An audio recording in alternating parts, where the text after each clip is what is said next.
Kita awali pelajaran kita dengan membaca Bismillahirrahmanirrahim. Bismillahirrahmanirrahim. Alhamdulillah wassalatu wassalamu ala Rasulillah wa ala alihi wa ashabihi ajma'in. Melanjutkan ta'lim atau pelajaran kita mempelajari kitab Riyadhus Shalihin. Masuk kepada bab 117. Kemarin telah kita pelajari ayat surat apa kemarin? Al-A'raf. Sekarang masuk kepada hadisnya langsung.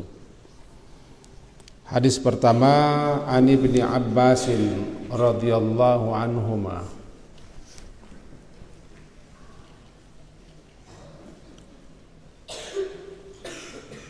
Dari Ibnu Abbas radhiyallahu, semoga Allah meridai anhuma, keduanya, yaitu Ibnu Abbas dan bapaknya Abbas. Anna Rasulullah sallallahu alaihi wasallam, bahwa Rasulullah sallallahu alaihi wasallam bersabda, ilbasu, pakailah olehmu, pakailah oleh kalian. Ilbas artinya pakailah. Waw itu kamu atau kalian. Ilbasu, pakailah oleh kalian, pakailah oleh kamu. Min thiyabikum, siap pakaian.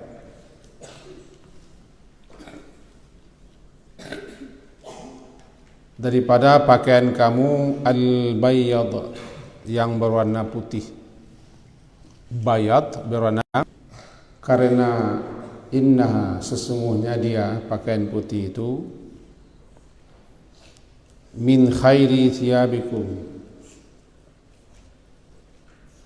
khair sebaik-baik, thiyabikum sebaik-baik pakaianmu. Wa kaffinu, dan kafanilah, kafinu, kafanilah olehmu, oleh kalian, fiha, pada pakaian putih itu atau pakaian yang berwarna putih itu, mautakum, mayit kamu. Rawahu Abu Daud wa Tirmizi. Intinya, sebelum kita jelaskan, Nabi menyuruh kita umatnya agar memakai pakaian berwarna putih. Alasannya, pakaian yang berwarna putih itu adalah sebaik-baik pakaian. Nanti di hadis yang lain disebutkan pakaian yang berwarna putih itu adalah athhar wa athyab, lebih suci dan lebih baik, lebih bagus. Ini perintah Nabi, pakailah pakaian warna putih, sebaik-baik pakaian, yang paling suci, yang paling bagus. Dan kapani mayat dengan kain yang berwarna putih pula.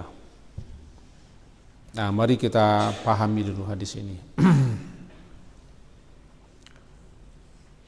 Pada dasarnya, nah coba simak.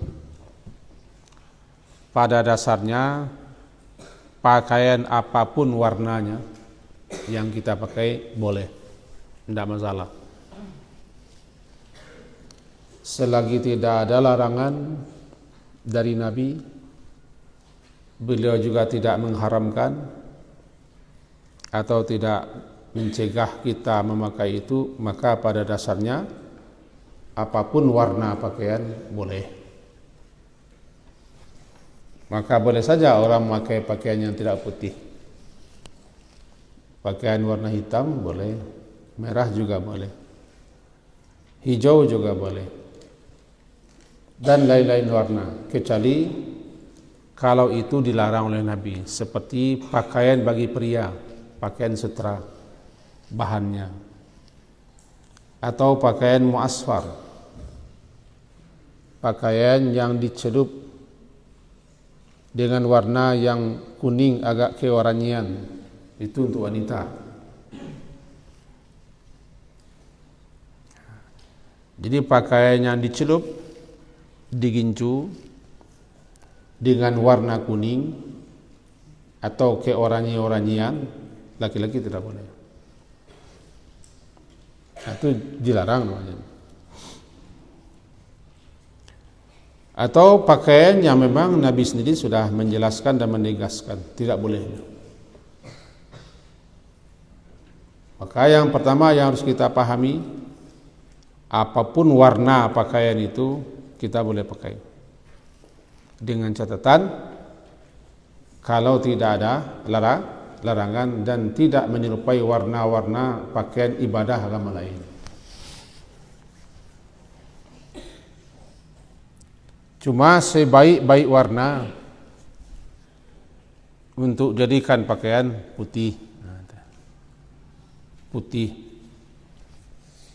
Telah sepakat para ulama, faqad ittafaqat ulama, sungguh sepakat ulama menyatakan kita disukai dan disunnahkan memakai pakaian yang warnanya putih. Sebagaimana juga kita disukai memakai pakaian warna putih kepada mayit, kain kafannya. Malahan pakaian orang yang berihram juga disukai yang putih, walaupun boleh warna lain. Lama-lama identiklah kapan itu warnanya putih. Sebenarnya warna lain boleh, tidak haram. Lama-lama identiklah pakaian orang yang ihram itu putih, padahal warna lain juga boleh. Putih itu disunnahkan, putih itu disukai, karena kata Nabi itu adalah min khairi thiyabikum, sebaik-baik pakaianmu warnanya putih. Atyab wa athar, athar wa atyab, lebih suci, lebih bersih, lebih baik, lebih bagus. Itu yang kedua pelajaran kita. Yang ketiga, bagaimana sekarang kalau warnanya hitam? Seperti para wanita agak banyak berwarna hitam. Kalau dikatakan sunnah tidak. Karena tidak dijelaskan dan tidak ada ketegasan wanita disuruh berpakaian hitam. Cuma dulu wanita-wanita Ansar suka berpakaian hitam agar jangan mencolok, karena warna-warni itu mengundang perhatian. Kalau wanita berjalan di tengah ramai, kalau berpakaian warna-warni nano-nano agak lebih mencolok dan mengundang perhatian. Ini masalahnya. Jangan anggap pula pakaian hitam itu pakaian Nabi, pakaian sunnah, enggak. Boleh pakaian hitam, tapi jangan anggap pakaian hitam pakaian baik, pakaian terbaik. Yang terbaik putih, yang terbagus putih, yang tersuci putih, yang disukai, yang disunahkan putih. Bolehkah warna merah? Di antara imam mazhab mengatakan laki-laki kalau merah selalu, merah semua, tidak disukai. Seperti dalam mazhab Hanafi dikatakan pakaian merah itu bagi laki-laki tidak boleh, kecuali telah ada dicampur warna lain. Itu pendapat beliau. Ya. Warna merah menurut sebagian ulama Hanafi, bahkan ulama Hanabilah, ulama yang bermazhab Hambali, beliau itu menyatakan karahah, makruh, tidak disukai, tidak disenangi, dibenci memakai pakaian warna merah bagi laki-laki, tidak bagi perempuan, selama pakaian itu merah melulu. Seperti ini. Kata siapa? pendapat sebagian ulama-ulama bermazhab Hanafi, sebagian ulama-ulama bermazhabkan Hambali. Tidak Nabi. Tidak Nabi ya. Jadi boleh saya pakai merah. Ini merah kampanye yang tuh pakai enggak? Enggak ya. Atau merah kampanye.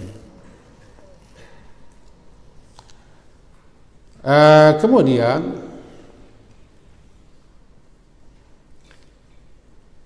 ada juga yang mengatakan kalau merah itu sudah dicelup, enggak masalah lagi. Dicelup itu bahasa kita digincu. Kecuali dicelup digincu dengan warna kuning dan keorangian. Tidak suka dia. Adapun warna hijau, kata sebagian ulama kita disunnahkan dan disukai memakai pakaian warna hijau. Karena pakaian warna hijau itu pakaian surga. Sunnah katanya. Bahkan sebagian ulama nyatakan berdasarkan ayat aniyahum thiyabu sundusin khudru wa istabraq. Mereka memakai pakaian di surga nanti berwarna hijau sutera halus. Lalu bagaimana dengan warna-warni? Berwarna-warni.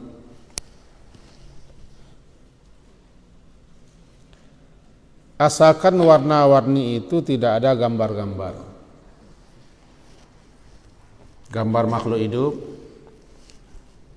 gambar orang-orang, lebih-lebih kalau dibawa ke salat. Dan gambar itu berada di belakang, di punggung. Orang di belakang nanti akan terganggu salatnya. Tidak konsentrasi, termasuk sebenarnya kita tidak disukai memakai pakaian yang ada tulisannya untuk salat. Lebih-lebih tulisan itu di punggung, nanti orang membaca. Bahkan anak-anak muda ada memakai pakaian foto-foto artis tertentu, idola tertentu. Kadang-kadang jilahnya yang diulurnya keluar. Jangan dibawa ke salat. Sebagusnya pakaian untuk salat itu yang polos.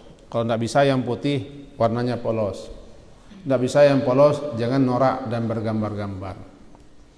Karena salat itu kita harus khusyuk. Sementara kalau kita pakai pakaian bertulisan, bergambar-gambar, apalagi gambar makhluk manusia atau gambar bintang-bintang pujaan manusia, itu mengganggu dan juga tidak disukai, malah dibenci. Ini mengenai warna pakaian. Sementara pakaian itu apapun bentuknya, coraknya, gayanya, silahkan asalkan menutup aurat dan tidak meniru gaya orang kafir yang mereka pakai untuk ibadah mereka. Kembali kita kepada yang tadi. Kata Nabi, pakailah oleh kalian semua pakaian yang berwarna putih, min thiyabikumul bayad, daripada pakaian kamu yang berwarna putih. Wajib? Tidak wajib. Tidak wajib. Perintah Nabi menunjukkan kepada kepada sunnah. Al-amru lin nadab, perintah menunjukkan kepada sunnah. Lebih-lebih kalau pakaian itu untuk dibawa salat. Salat yang tadi deh. Sebaik-baik pakaian ketika salat warna polos putih atau yang agak mirip putih, keputih-putihan. Hindari kalau salat itu pakaian yang dipakai pakaian yang bergambar-gambar, pakaian yang bertulis-tuliskan, atau pakaian kesombongan norak warnanya. Kemudian di samping itu, apakah semuanya putih? Warna Allah ciptakan bukan hanya putih. Warna banyak ragamnya. Yang paling penting dalam berpakaian, jangan pakaian itu bikin kita sombong dan angkuh, bikin kita bangga, meremehkan, melecehkan orang lain. dibawa mau itu salat, maka salat seperti itu salat orang yang berpakaian dengan sombong, bisa jadi salatnya ditolak atau tidak diterima. Sama dengan perempuan, pakaian mukena, pakaian telekung. Mukena putih-putih. Sementara ada juga mukena itu yang berwarna-warni. Boleh. Cuma tidak sebaik yang putih.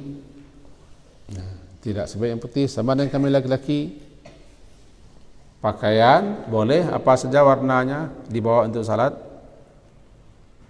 Bahkan termasuk peci boleh warna apa saja. Cuma yang bagus, yang baik warna putih pakaiannya. Karena yang putih itu mengikuti Nabi, namanya sunnah Nabi, mengikuti Nabi. Jadi pakaian ibadah itu yang bagus, yang putih. Sampai-sampai untuk orang umrah dan haji juga putih. Itu masalahnya. Cuman kita tidak boleh mencela orang yang tidak berpakaian warna putih. Karena memang tidak dilarang. Ya. Jangankan diharamkan, jangankan dimakruhkan, dilarang pun tidak. Lalu bagaimana? Yang terbaik yang warna putih. Warna lain boleh, tidak masalah. Asalkan warna yang lain itu jangan sutra bagi laki-laki, karena laki-laki tidak boleh memakai sutra. Asalkan yang tadi antum-antum ini yang putra-putra hindari pakaian bergambar-gambar manusia. Hindari pakaian yang gaya-gaya orang-orang muda yang tidak punya identitas keislaman. Kadang-kadang tengkorak gambarnya di belakang, warna tengkorak. Kadang-kadang entah apa bentuk gambarnya, namanya slang. Ya slang, dari itu pakaian orang yang tidak mengikuti tuntunan Nabi Sallallahu Alaihi Wasallam. Jadi hindari pakaian bergambar, apalagi gambar itu gambar manusianya bukan pula muslim, manusia kafir yang diidolakan orang, seperti gambar penyanyi-penyanyi, artis-artis, bintang-bintang. Itu bukan idola kita tidak itu. Asa idolanya orang kafir, aneh-aneh saja. Idolanya orang tidak salat.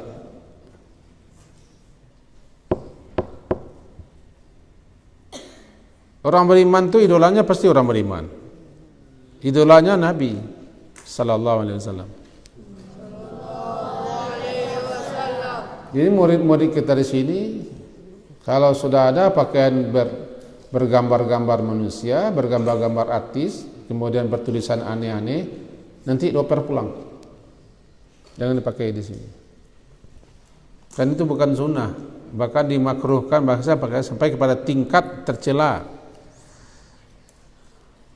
Kenapa? Karena kita memakai pakaian seperti orang yang tidak punya tidak punya adab.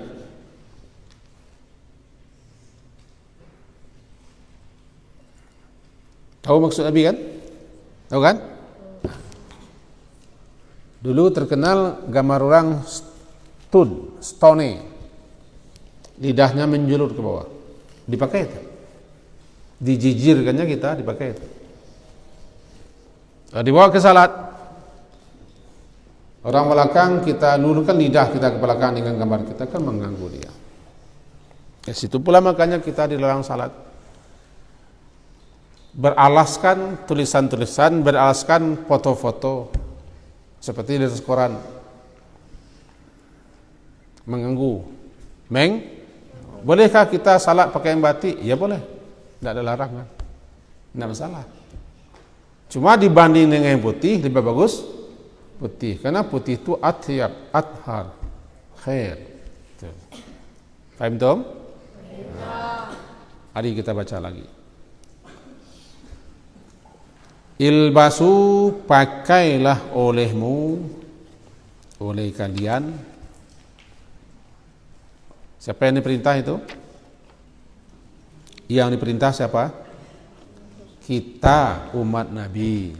Ilbasu, kalau satu orang ilbas, kalau banyak ilbasu, pakailah oleh kalian, pakailah oleh kamu daripada pakaian kamu yang warnanya putih. Al-bayadu. Bayad apa? Putih. Fa innaha karena sesungguhnya pakaian berwarna putih itu min khairi thiyabikum, khair sebaik-baik, adalah dianya sebaik-baik pakaianmu. Apa mana khair? Sebaik-baik thiyabikum, sebaik-baik pakaian yang kamu pakai. Ini namanya targhib, anjuran yang sampai kepada tingkat sunnah, disunnahkan, disukai. Wa kaffinu, dan kafani oleh kamu mautakum. Apa itu mautah? Mayit kamu, orang yang mati di antara kamu. Pakaikan oleh kamu, kafani oleh kamu, tutup mayit kamu pada pakaian yang warna putih itu. Fiha, padanya pakaian yang warna putih itu. Kemudian hadis di bawahnya, kita masuk hadis yang kedua di bawah. Hadis yang kedua berbunyi an Samurah. Coba lihat bukunya. An Samurah, daripada Samurah, semoga Allah meridainya. Qal, dia berkata, qala Rasulullah sallallahu alaihi wasallam, ilbasu, apa itu ilbasu? Pakailah olehmu al-bayadu, yang putih warnanya, untuk jadi pakaian. Fa innaha, karena sesungguhnya, fa innaha, karena sesungguhnya pakaian yang warna putih itu athhar, lebih suci, lebih bersih. Atyab, lebih baik. Taib, baik. Atyab, lebih baik. Lebih baik. Kafinu, kafani olehmu, sama dengan tadi.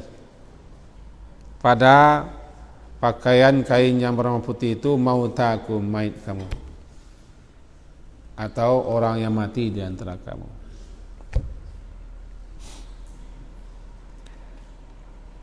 Kita tidak bisa dibantah, di antara yang dapat mempengaruhi orang adalah pakaian.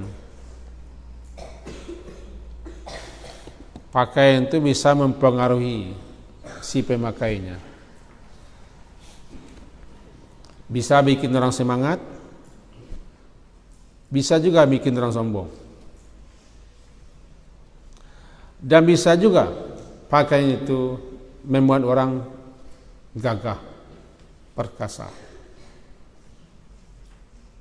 Sebagaimana juga pakaian itu bisa membuat orang bersemangat, atau bisa membuat orang tiba di laki-laki BG, kewanita-wanitaan.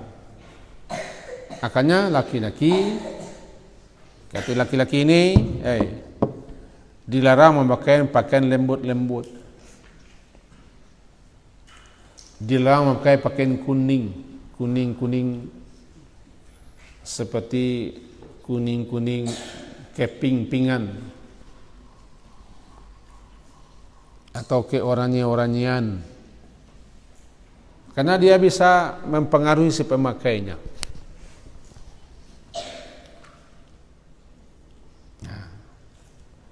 Laki-laki itu adalah ar-rajul, jamaknya rijal, gagah, kuat, teguh, kokoh. Itu namanya rijal. Dia bukan feminim. Laki-laki tidak boleh lembut-lembut, berlunak-lunak, lemah gemulai, begi. Tahu begi? Bantu engak gaya ele, begi. Apa itu? Tahu itu begi? Bentuknya engak, gayanya ele. Begi, bahasa kami namanya lepai.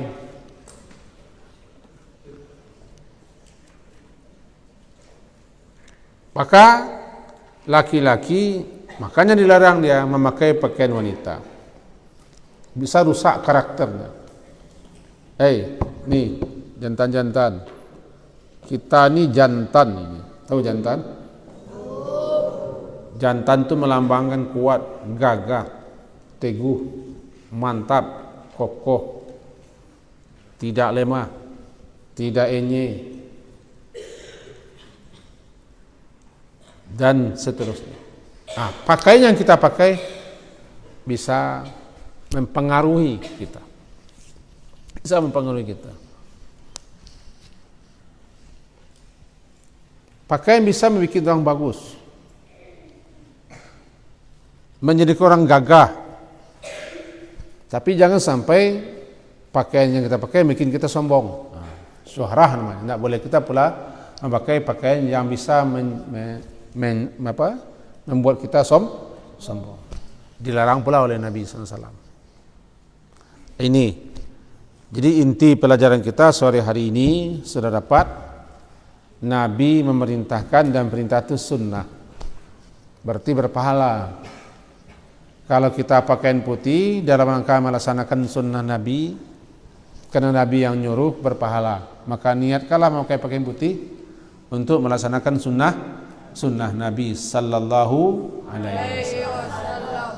Lebih-lebih untuk beribadah seperti salat, seperti ke Jumat, seperti hari raya dan seterusnya. Kemudian boleh kita memakai pakaian warna apapun, tidak masalah. Kecuali warna yang dalam kita warna yang telah dicelup warna kuning dan keoranyean. Bagi laki-laki jangan. Wanita tidak ada sunnahnya memakai pakaian hitam, tapi boleh dia memakai pakaian hitam. Cuman jangan anggap itu Nabi yang nyuruh.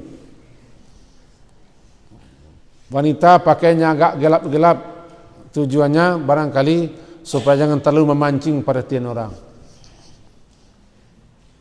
Jangan dia MPO, memancing, memperhatikan orang, melenggak-lenggok. Itu makanya wanita di Arab sana sisuk dulu kala pakaiannya agak kehitam-hitaman, seperti gagak keluar rumah, seperti ada gagak atas kepalanya. Jangan anggap pula pakaian hitam bagi wanita itu ini pakaian sunnah Nabi ini. Antum-antum ini pakaian apa? Pakaian kafir. Jangan pula menghina orang. Ya, paham toh? Sekian yang kita sampaikan, mudah-mudahan dapat artinya, dipahami maksudnya. Amin. Dan pelajaran kita bukan hanya untuk belajar. Apa yang kita belajar itu kita amalkan. Tahu dengar? Kita belajar bukan untuk ilmu, kita belajar untuk kita amalkan.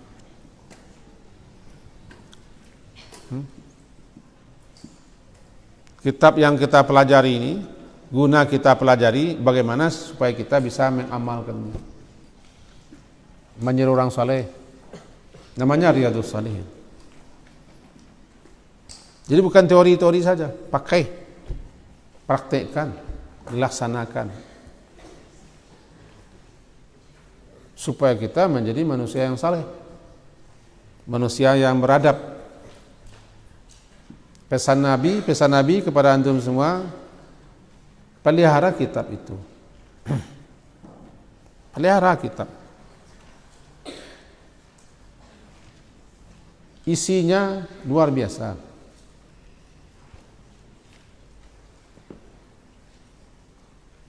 Hadis Nabi dalam petunjuk Nabi. Memegang saja dengan kiri tidak boleh. Nabi contoh kan, memegang dengan kiri saja tidak boleh. Apalagi meletak, sembarang letak. Karena ini isinya hadis Nabi, ayat-ayat Allah. Antum diletak sembarang, susun bagus-bagus. Karena kita belum tahu betapa luar biasanya nilai sebuah kitab. Luar biasa.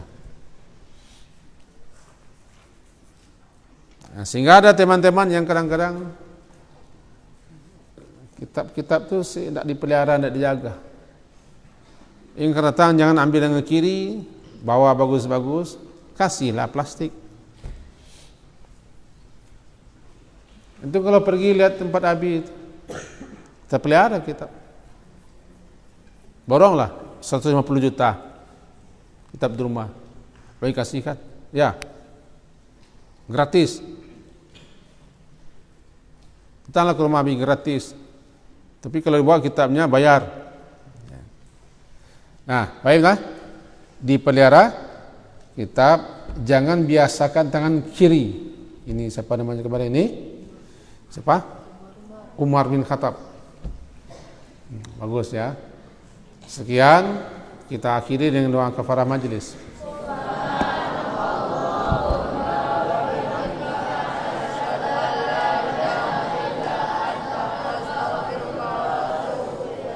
Sebagai catatan, apa yang Abi jelaskan ini adalah penjelasan para ulama. Ini yang Abi pegang ini, jilid yang ke-10, Al-Ashir, sebanyak 22 jilid, yang ke-10, Kunuz Riyadhis Shalihin. Cuma kita ini habis. Ini yang setebal ini disyarahkan oleh himpunan para ulama-ulama, 22 setebal ini. Berapa? 22 jilid setebal ini. Ini satu buku. Berapa syarahannya? Tahu syarah apa syarahan? Urai. Berarti kitab yang kita pelajari nilainya luar biasa. Menyusun Kunuz ini dibiayai oleh Pangeran Arab. Kumpulan ulama menyusun. Di Abi di rumah ada syarahnya sekian banyak. Syarah pertama namanya adalah Ilul Falihin, itu syarah hadis. Kedudukan hadis, 4 jilid. Yang kedua Bahjatun Nazirin, 3 jilid. Itu syarah Riyadhus Shalihin Syekh Utsaimin, 4 jilid. Itu syarah daripada Syekh Bugha, 2 jilid. Ya kan? Tambah ini 22 jilid. Makanya kita semangat mempelajarinya, karena isinya ilmu. Yang kedua, jika diamalkan luar biasa. Bahasa kita usahakan untuk mempelajari. Dan tidak satu pun ulama di dunia yang tidak kenal kitab ini. Luar biasa. Penulisnya menulis buku ini ketika usia muda. Umur 40-an atau 45 sudah wafat. Meninggalkan karya ratusan banyak. Imam Nawawi, rahimahullah. Jangan pegang-pegang kiri-kiri dia. Mudiakan. Ya. Oke, baik. Assalamualaikum warahmatullahi wabarakatuh.